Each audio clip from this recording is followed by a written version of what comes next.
ሰላም ጤና ይስጥልን የተወደዳችሁና የተከበራችሁ የገበያ ሚዲያ ተከታታዮቻችን፣ ይህ በሮሃ ፎሬክስ ቢሮ ስፖንሰርነት ወደ እናንተ የሚደርሰው ዕለታዊው የምዕራፍ 1 የቢዝነስ ዜናችን ነው። በቢዝነስ ዜና እወጃችን ላይ የሮሃ ፎሬክስ ቢሮ የዕለቱን የምንዛሪ ዋጋ አካተናል። እንድትከታተሉ እየጋበዝን ለዕለቱ ወደ ያዝንላችሁ ዜናችን በቅድሚያ እናልፋለን። አርዕስቶችን እናስቀድም። ከቀናት በፊት የሥራ ማቆም አድማ አድርገው ለነበሩ ሰራተኞች ከፍተኛ የሆነ የደሞዝ ጭማሪ መደረጉ ተሰምቷል። ተደረገ የተባለው የደሞዝ ጭማሪ መጠን ስንት ነው? የምትሰሙት ይሆናል። በዩኒቨርሲቲዎች ላይ የወጣው አስገዳጅ መመሪያ ቅሬታ ማስነሳቱ ተነግሯል። ሙሉ መረጃውን እናጋራችኋለን። ከሴት መስተንግዶ ሰራተኞች ጋር በተያያዘ ለድርጅቶች ማስጠንቀቂያ ተሰጥቷል። በዝርዝር ይዘነዋል። የአስቸኳይ ፓስፖርት ኦንላይን ሲስተምን በተመለከተ ከኢሚግሬሽንና ዜግነት አገልግሎት የተላለፈ አዲስ መረጃ ይዘናል። የምትሰሙት ይሆናል። ውድ ተመልካቾቻችን ምጣኔ ሀብታዊና ማህበራዊ ሌሎች መረጃዎችንም ይዘንላችኋል። አብራችሁን ቆዩ። በዝርዝር ወደምንመለከታቸው መረጃዎች እናመራለን። በመዲናችን አዲስ አበባ በሁለት ዲፕሎማቶች መንደር በአፍሪካ ሲዲሲ እና በቻድ ኤምባሲ መሃል በማራኪ የኮሪደር ልማት ደምቆ የሚታየው ዴምሲ ሪል ስቴት አዲስ ብሎክ መልቀቃችንን እያበሰርን ከአነስተኛ ወለል ጀምሮ በመረጡት የፍሎር አማራጭ ማግኘት ይችላሉ።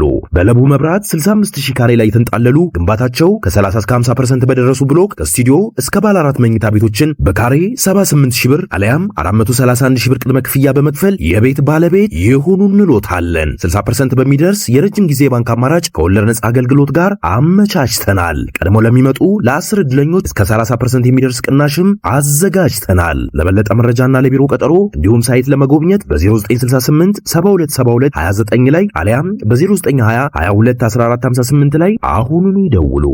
ከጥር ወር ጀምሮ ስራ ላይ የዋለው ሲስተም ብክነትን ከመከላከል በተጨማሪ አላግባብ የፓርኪንግ ክፍያ የሚጠይቁ ግለሰቦችን የሚያስቀር ነው ሲል የአዲስ አበባ ከተማ አስተዳደር ትራፊክ ማኔጅመንት ባለስልጣን አስታወቀ። ባለስልጣኑ ከጥር 1 ቀን 2017 ዓ.ም ጀምሮ አውቶማቲክ ኢንፎርስመንት እና ፓርኪንግ ማኔጅመንት ሲስተም የተሰኘ አሰራር አበልጽጎ ወደ ስራ ማስገባቱ ይታወሳል። የዚህ መተግበሪያ ተግባራዊ መሆን ባለስልጣኑ በየዓመቱ ለደረሰኝ ህትመት ያወጣው የነበረውን ከ17 ሚሊዮን ብር በላይ ወጪን ማስቀረት መቻሉን ባለስልጣን መስሪያ ቤቱ አስታውቋል። በዚህም የቁጥጥር ስራው በቴክኖሎጂ የተደገፈ እንዲሆን በሚል አሰራሩ ተግባራዊ መደረጉን የባለስልጣኑ ምክትል ዋና ዳይሬክተር አቶ አማረልኝ ታረቀኝ ተናግረዋል። ምክትል ዋና ዳይሬክተሩ አክለውም ከዚህ ቀደም ማኑዋል የነበረ አሰራር እንደነበር በመጥቀስ የአሁኑ አሰራር ግን የደንብ ተላላፊዎችን እንግልት በእጅጉ የሚቀንስና የቅጣት አይነቱ ተፈጻሚ የሚሆነው መንጃ ፈቃዳቸውን በመቀበል መረጃቸውን እስካን በማድረግ ኤስኤምኤስ መልእክት ነው ብለዋል። በዚህም መንጃ ፈቃድ መስጠትም ሆነ ሰሌዳ ማስፈታት ሳይጠበቅባቸው የቅጣት ክፍያውን በስልክ በሚገኙ የመክፈያ አማራጮች ማከናወን ይቻላል ተብሏል። የሚኒስትሮች ምክር ቤት ያወጣው የመንገድ ትራንስፖርት ትራፊክ መቆጣጠሪያ ደንብ ቁጥር 557/2016 ላይ የተጠቀሱ ህጎችን በሙሉ ወደ ሲስተሙ በመጫን ተግባራዊ የተደረገ መሆኑም ተነስቷል። አሁን የገጠመን ችግር ሙሉ በሙሉ ከመተግበር አኳያ ሁለት ነገሮችን ይፈልጋል ያሉት ምክትል ዋና ዳይሬክተሩ የመጀመሪያው የአዲስ አበባ አሽከርካሪና ተሽከርካሪ ፈቃድና ቁጥጥር ባለስልጣን የመዘገባቸውን ከ1 ሚሊዮን በላይ መንጃ ፈቃዶችንና ከ700,000 የተሽከርካሪ መረጃዎች ተወስደዋል ብለዋል። ሁለተኛው በመረጃ ቋታችን የተመዘገቡትን ቢሆኑ አድራሻቸውን በትክክል ያልገለጹና መደበኛ ስልክ ቁጥሮችን ያስቀመጡ መረጃው ላይ ደርሳቸው የሚችልበት እድል ስለሚኖርና ከ10 ቀን በላይ ቅጣታቸውን ያልከፈሉ አሽከርካሪዎች በደንቡ መሰረት የቅጣቱን 5% ወለድ እየጨመረ የሚሄድ በመሆኑ እክል መፍጠሩን ተናግረዋል። በዚህም በመረጃ ቋት ውስጥ የሌሉ አሽከርካሪዎች ለአንድ ጊዜ በማኑዋል ከተቀጡ በኋላ ለሁለተኛው ምዝገባቸውን አከናውነው በሲስተሙ የሚስተናገዱ ይሆናል ብለዋል። በሌላ በኩል የፓርኪንግ አሰራሩንም ለብክነት የሚዳርግ ሰዓታቸውን በትክክል የማይገልጽና ማኑዋል በደረሰኞች የሚሰሩበት ሁኔታዎች ያሉ በመሆኑ ይህንንም ለማስቀረት የፓርኪንግ ሲስተሙን በ13 ሳይቶች ላይ ተግባራዊ ተደርጓል ተብሏል። በዚህም ተሽከርካሪው የገባበትንና የወጣበትን ሰዓት እንዲሁም አጠቃላይ ክፍያው ባስመዘገበው ስልክ ቁጥር በኤስኤምኤስ መልእክት እንዲደርሰው ይደረጋል የተባለ ሲሆን አሰራሩ ብክነትን ከመከላከል በተጨማሪ አላግባብ የፓርኪንግ ክፍያ የሚጠይቁ ግለሰቦችን እንደሚያስቀርም ተናግሯል። ለአጭር ጊዜ ወደ ኢትዮጵያ ከሚመጡ ኢንቨስተሮች ይልቅ ለረጅም ጊዜ የሚመጡ ኢንቨስተሮች ቅድሚያ እንደሚሰጣቸው ተገለጸ። በኢትዮጵያ ኢንቨስት ያድርጉ በሚል መሪ ሀሳብ በተዘጋጀው የኢንቨስትመንት ጉባኤ ላይ መንግስት ለአጭር ጊዜ ወደ ኢትዮጵያ ከሚመጡ ይልቅ ለረጅም ጊዜ የሚመጡ ኢንቨስተሮች ቅድሚያ እንደሚሰጣቸው አስታውቋል። የገንዘብ ሚኒስትር ዴኤታ ዶክተር ኢዮብ ተካልኝ ኢትዮጵያ አሁን ላይ ለአጭር ጊዜ ከሚመጡ ኢንቨስተሮች ይልቅ ለረጅም ጊዜ የሚመጡ ለራሳቸውም ሆነ ለሀገር ጠቃሚ ስራ መስራት የሚችሉ መሆኑን በማንሳት በኢንቨስትመንት ዘርፍ ባለፉት 60ና 70 ዓመታት ውስጥ ሲንከባለሉ የነበሩ ጥያቄዎችን ምላሽ እየተሰጠ እንደሚገኝም ተናግረዋል ሲል ሪፖርተር በዘገባው አስነብቧል። በዘርፉ የሚስተዋለውን የፖለቲካ አለመረጋጋት፣ ሙስና፣ ቢሮክራሲና የውጭ ምንዛሬ እጥረት ለመቅረፍም በየጊዜው ማስተካከያዎች እየተደረጉ እንደሚገኝ ያነሱት ሚኒስትር ዴኤታው በኢትዮጵያ ለ20ና ለ40 ዓመታት በኢንቨስትመንት ዘርፍ የመሰማራት ፍላጎት ላላቸው ኢንቨስተሮች ኢትዮጵያ ትክክለኛ ሀገራቸው ነች በማለት ጥሪ አቅርበዋል። የውጭ ቀጥታ ኢንቨስተሮችንና የልማት አጋሮች እንዲሳተፉ እንደሚበረታታና ከግብር ጋር የተያያዙና ሌሎች ችግሮችን ለማስተካከል እንደሚሰራ ሚኒስትር ዴኤታው ገልጸው ለአጭር ጊዜ አስባችሁና ትርፋችሁን በአጭር ጊዜ ውስጥ ለማግኘት ብላችሁ ከመጣችሁ እኛ የእናንተ ትክክለኛ ምርጫ አንሆንም ሲሉ ተደምጠዋል። ኢትዮጵያ ባደረገቻቸው የማክሮ ኢኮኖሚ ፖሊሲ ለውጦች ምክንያት ከዚህ በፊት ለዓመታት ያልተቀረፉ ችግሮች መፈታታቸውን የገለጹት የኢትዮጵያ ብሔራዊ ባንክ ገዢ አቶ ማሞ ምህረቱ በተደረገው የፖሊሲ ማሻሻያ አማካይነት የኢትዮጵያ የውጭ ምንዛሬ መጠባበቂያ በ3 እጥፍ ማደጉን አንስተዋል። ኢትዮጵያ ያደረገችው የፋይናንስ ሪፎርም ከዚህ በፊት በአስመጪዎችና ላኪዎች፣ በውጭ ኩባንያዎች እንዲሁም በዘርፉ የመሰማራት ፍላጎት ካላቸው ኢንቨስተሮች በተደጋጋሚ የሚነሱ ጥያቄዎች ምላሽ እያገኘ እንደሆነ ተናግረዋል። በተጨማሪም የፍትህ ሚኒስትሯ ወይዘሮ ሀና አራያ ስላሴ ባለፉት ጥቂት ዓመታት የውጭ ቀጥታ ኢንቨስትመንትን የሚያበረታቱ ኢንቨስተሮች ለኢኮኖሚው የሚኖራቸውን አስተዋጽኦ የሚያሳድጉ የተቀናጁ የፖሊሲ ማሻሻያዎች መደረጋቸውን ጠቅሰዋል ሲል ሪፖርተር ጋዜጣ በዘገባው አስነብቧል። በዩኒቨርሲቲዎች ላይ የወጣው አስገዳጅ መመሪያ ቅሬታ ማስነሳቱ ተሰማ።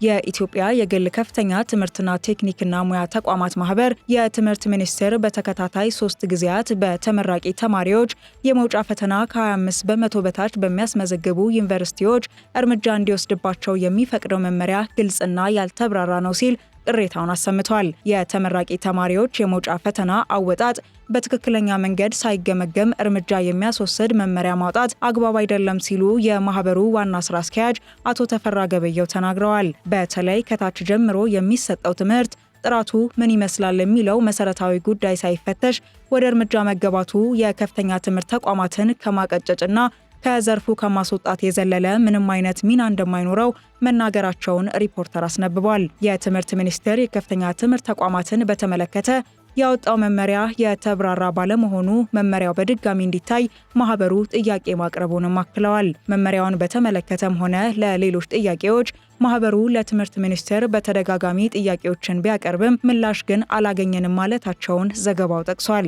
የከፍተኛ ትምህርት የቴክኒክና ሙያ ስልጠና ፈቃድና ፈቃድ እድሳት አሰጣጥ የሚል ስያሜ የተሰጠው መመሪያው ማንኛውም የከፍተኛ ትምህርት ተቋም ፈቃድ እንዲታደስለት ትምህርት ካጠናቀቁት ውስጥ የወቅቱ ተማሪዎች ቢያንስ 25 በመቶ የሚሆኑት የመውጫ ምዘና ፈተናን ማሳለፍ ይኖርባቸዋል ይላል። በኢትዮጵያ የመውጫ ፈተና መስጠት ከተጀመረበት ጊዜ ጀምሮ ቅበላ በተደረገላቸው ተማሪዎች ላይ ተፈጻሚ እንደሚሆንም በመመሪያው ተካቷል። በሌላ በኩል ማንኛውም የቴክኒክና ሙያ ስልጠና ተቋም የፈቃድ እድሳት ለማድረግ ከወቅቱ ስልጠና የሚያጠናቅቁ ሰልጣኞች ውስጥ ቢያንስ 50 በመቶ ተፈታኞች የሙያ ምዘና ማሳለፍ ይኖርባቸዋል የሚለውን አካቶ ይዟል። በዚህም ባለፈው ሳምንት ከቡሌ ሆራ ዩኒቨርሲቲ ማህበረሰብ ጋር ውይይት ያደረጉት የትምህርት ሚኒስትሩ ፕሮፌሰር ብርሃኑ ነጋ ዩኒቨርሲቲዎች ሰው እውቀትና እውነትን ፈልጎ የሚመጣባቸው ተቋማት ሊሆኑ ይገባል ማለታቸው ይታወሳል።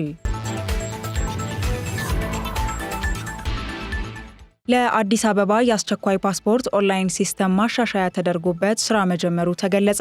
የኢሚግሬሽንና ዜግነት አገልግሎት ለአዲስ አበባ አስቸኳይ ፓስፖርት አመልካቾች የአስቸኳይ ፓስፖርት ኦንላይን ሲስተም የተወሰነ ማሻሻያ ተደርጎበት ስራ መጀመሩን አስታውቋል። ከዛሬ ማለትም ግንቦት 6 ቀን 2017 ዓ.ም ጀምሮ ሁሉም አመልካች በኦንላይን በማመልከት በቀጠሮ ቀን ብቻ ወደ ተቋሙ መሄድና መስተናገድ እንደሚችል ተነግሯል። በተጨማሪም በኦንላይን መሙላት ያልቻሉ አስቸኳይ ጉዳይ ያላቸው አመልካቾች ደግሞ በአካል በመገኘት መስተናገድ እንደሚችሉም አገልግሎቱ አስታውቋል። በዚህም ከዛሬ ማለትም ግንቦት 6 ቀን 2017 ዓ.ም ጀምሮ መደበኛ የፓስፖርት አገልግሎት ከጠዋቱ 12 ሰዓት እስከ 8 ሰዓት ድረስ፣ የአስቸኳይ ፓስፖርት አገልግሎት ደግሞ ከ9 ሰዓት እስከ ምሽቱ 4 ሰዓት በሁለት ፈረቃ እንደሚሰጥ ያስታወቀው አገልግሎቱ በዚህ መሰረት ተገልጋዮች በቀጠሯቸው ቀን ብቻ ወደ ተቋሙ በመምጣት መስተናገድ እንደሚጠበቅባቸው ጠቁሟል። በመሆኑም ከቀጠሮ ቀን ውጪ በተቋሙ አካባቢ መቆምም ሆነ አላስፈላጊ እንቅስቃሴ ማድረግ በጥብቅ የተከለከለ መሆኑንም አሳስበዋል።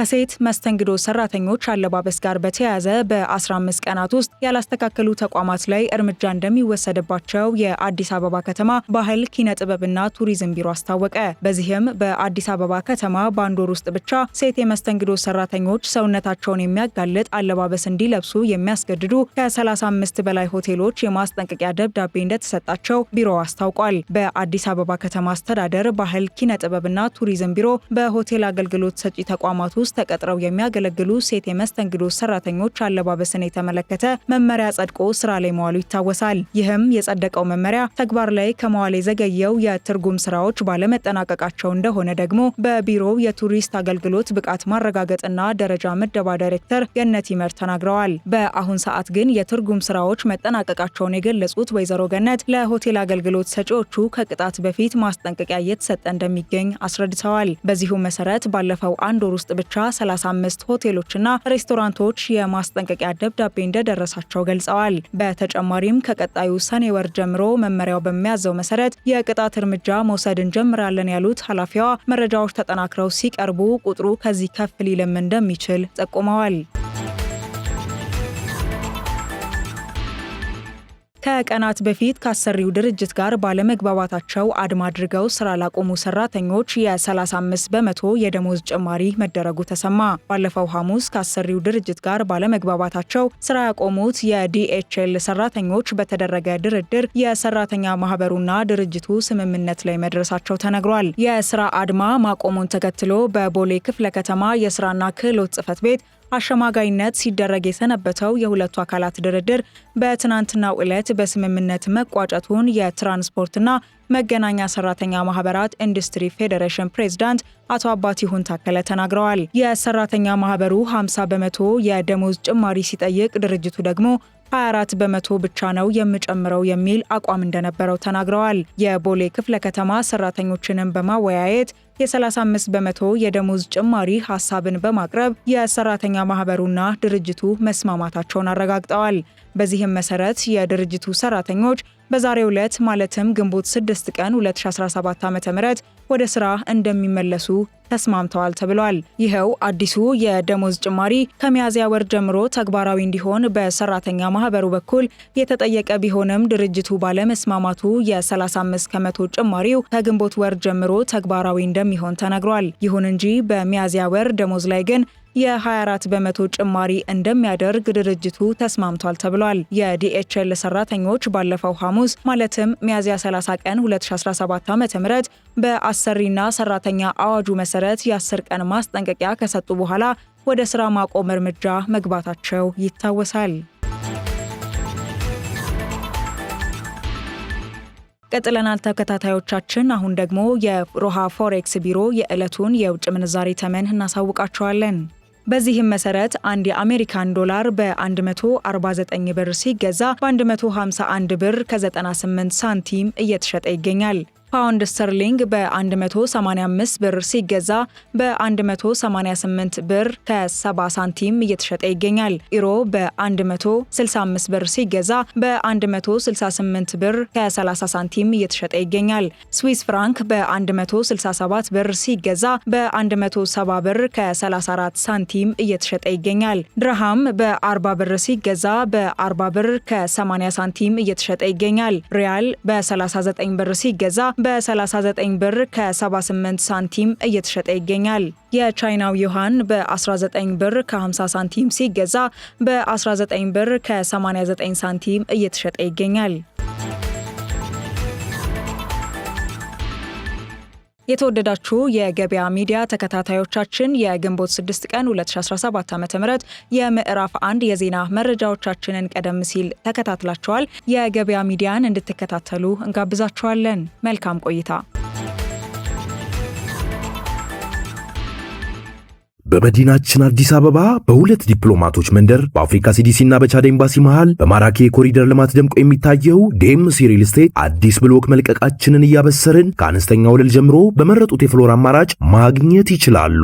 በለቡ መብራት 65000 ካሬ ላይ የተንጣለሉ ግንባታቸው ከ30 እስከ 50% በደረሱ ብሎክ ከስቱዲዮ እስከ ባለ 4 መኝታ ቤቶችን በካሬ 78000 ብር አለያም 431000 ብር ቅድመ ክፍያ በመክፈል የቤት ባለቤት ይሁኑ እንሎታለን። 60% በሚደርስ የረጅም ጊዜ ባንክ አማራጭ ከወለድ ነጻ አገልግሎት ጋር አመቻችተናል። ቀድሞ ለሚመጡ ለ10 ዕድለኞች እስከ 30% የሚደርስ ቅናሽም አዘጋጅተናል። ለበለጠ መረጃና ለቢሮ ቀጠሮ እንዲሁም ሳይት ለመጎብኘት በ0968 7272 29 ላይ አሊያም በ0920 22 1458 ላይ አሁኑኑ ይደውሉ።